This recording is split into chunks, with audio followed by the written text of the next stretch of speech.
was supposed to be a normal night. The kind of night every parent waits for. Quiet, calm, predictable.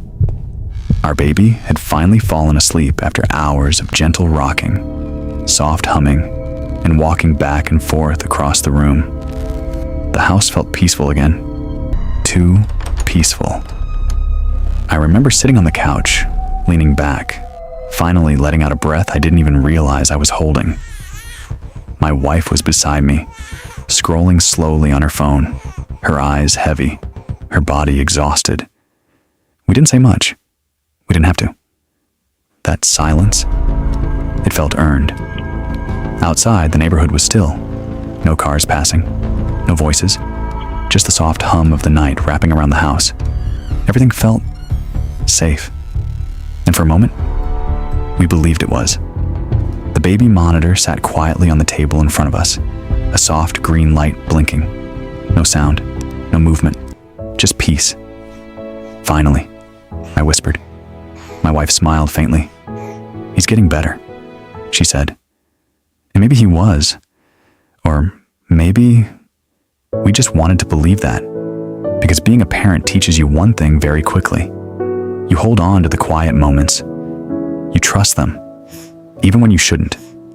Minutes passed, maybe 20, maybe 30. Time felt slow, comfortable, until suddenly, a sound broke it. A cry, soft, barely noticeable, just a small sound through the monitor. We both looked at it at the same time, then at each other. I shrugged slightly. "He's probably just shifting in his sleep." My wife nodded. "Yeah, that made sense. Babies cry sometimes. That's normal." That's what we told ourselves. But then, the sound came again.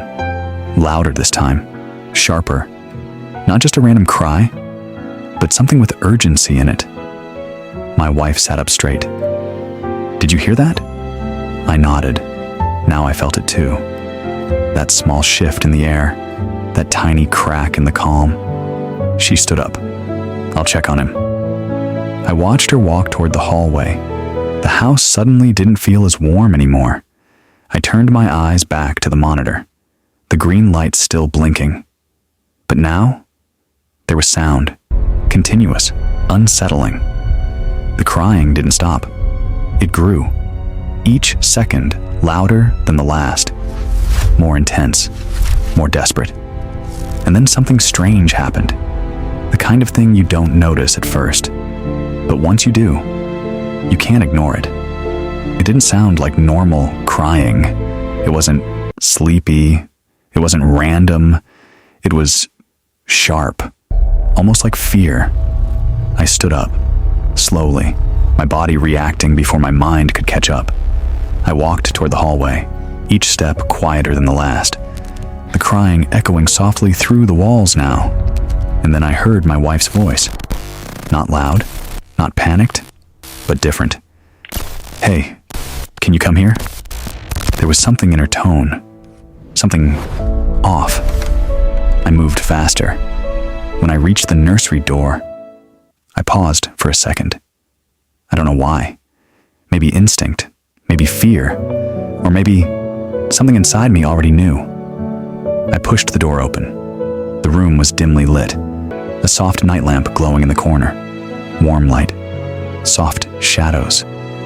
Everything looked normal, but it didn't feel normal. My wife was standing near the crib, holding the baby, rocking him gently, but it wasn't working. He was crying harder now, louder than before. His tiny hands clenched tightly, his body tense, stiff, like he was reacting to something we couldn't see. "What's wrong?"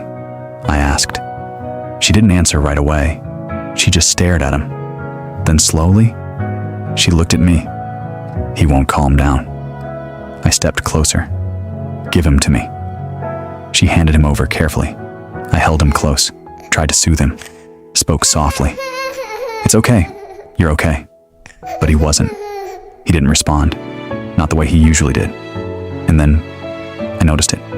His eyes, they were open, wide, not wandering, not sleepy, focused, locked.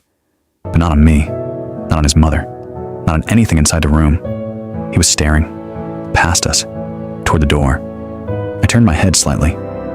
Nothing? There. Just the hallway. Dark. Quiet. Empty. But the baby. He kept looking, and every time we shifted away from that direction, his crying got worse, stronger, more desperate, like he was trying to pull our attention back. "Do you see that?" my wife whispered. I didn't answer, because I did, and I didn't know what to say. I tried to ignore it, tried to convince myself it was nothing. Babies look around. They react to shadows, light, movement. That's normal, right? That's what I told myself. But deep down, something didn't sit right. The room felt different now, heavier, like the air had changed. I walked slowly toward the door. Just a step, just to prove to myself there was nothing there.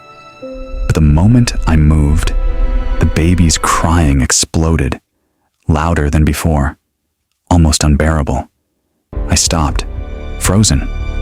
My wife stepped closer. "He doesn't want you to go there." Her voice was barely a whisper. And suddenly, that quiet night we trusted so much, it didn't feel like our baby was just crying. It felt like he was trying to warn us, and we still didn't understand why. For a moment, none of us moved.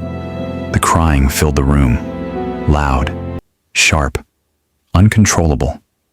But now, it didn't feel random. It felt directed, like he was trying to pull us toward something or keep us away from it. I looked at my wife. She was holding her breath. "We should check," she whispered. I nodded slowly, but something inside me didn't want to move. Still, I had to. I gently handed the baby back to her. The moment I took a step toward the door, the crying got worse, instantly, louder than before, almost desperate. I froze again. My heart started racing. He didn't want me to go there. Or maybe he needed me to. That thought hit differently. I turned back for a second, looked at him. His eyes were still locked, in the same direction, the hallway. No blinking, no distraction, just focus. And fear. I took a deep breath and stepped out. The hallway was dark. Too dark, the kind of darkness that feels heavier than usual. I didn't turn on the lights right away. I don't know why. Maybe I didn't want to break the moment. Or maybe I didn't want to see something I couldn't unsee. Behind me, the crying continued, echoing through the house, pushing me forward, step by step, slowly, carefully. I moved toward the back of the house. Every small sound suddenly felt louder, the floor beneath my feet, my own breathing, the faint creak of wood. And then, I heard it, a sound, so small. Most people would ignore it, a slight movement, like something shifting, just out of place, near the back door. My body went cold. I stopped, listened again. Silence. Then, another faint sound. Closer this time. My heart was pounding now. I reached for the wall and turned on the light. The hallway lit up instantly, and for a second, everything looked normal, too normal. But then, I saw it, the back door. It wasn't fully closed, just slightly open, barely noticeable, but enough to know. Something was wrong, very wrong. I stepped closer, slowly, carefully, every instinct telling me to stop, but I didn't. I reached the door, looked down. There were marks near the handle, fresh, scratches, like someone had tried to force it open. My chest tightened. We weren't alone. Someone had been there, maybe still was. And in that exact moment, everything clicked. The crying, the staring, the fear. He saw something. Before we did, I rushed back. Faster this time. No hesitation. "Lock the doors!" I shouted. My wife looked at me, terrified. "What happened? Just lock everything." I grabbed my phone, my hands shaking, dialed emergency. My voice wasn't steady, but I managed. "There's someone. I think someone tried to break in." Within seconds, the house felt different. Lights on, doors locked, every sound amplified. My wife holding our baby tightly, trying to calm him. And slowly, very slowly, his crying began to fade, like he knew. We finally understood.